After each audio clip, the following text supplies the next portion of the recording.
Pestovateľom z Púchova sa urodilo 6 tón týchto plodov. Ich chuť je oproti dovozovým neporovnateľná. A to sa nepovie, že melón kvalita, to je nebičko v papulke.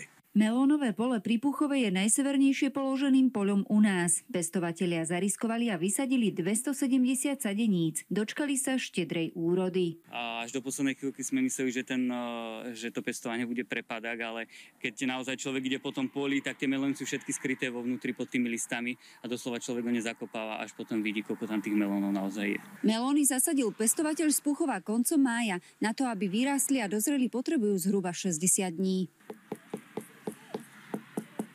Dobrý melón, tým, či je zrelý alebo nie, poznáme aj podľa zvuku. Je to troška tréningu, ale keď na ňu zaklopeme, tak cítime, ako by bol plný vody.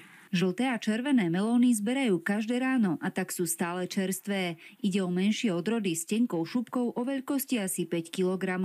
Pestujú ich v biokvalite bez chemického ošetrenia. Tak je to neporovnateľná chuť. Radšej si priplatím za kvalitu. Melóny z Púchova sú výnimočné v tom, že sú vrúbľované na tekvici, ktorá rastie rýchlejšie a má odolnejšie korene.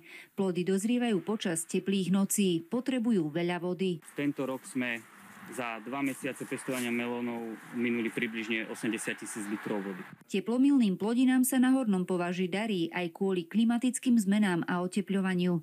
Ročne dozrie na Slovensku približne 4000 tón žltých a červených melónov. Napriek tomu nie sme v ich produkcii sebestační a pestovateľov ubúda. Lacné dovozy sú jedným z najdôležitejších problémov, ktoré zažívali naši pestovatelia melónov. Tie zahraničné melóny nie že sú len lacnejšie, ale dokážu ich pestovatelia dodať na trh aj o mnoho skôr a to je aj značná výhoda. Dovoz na Slovensko sa za posledné 10 ročie zdvojnásobil. Len v lani k nám doviezli melóny za viac ako 35 miliónov eur.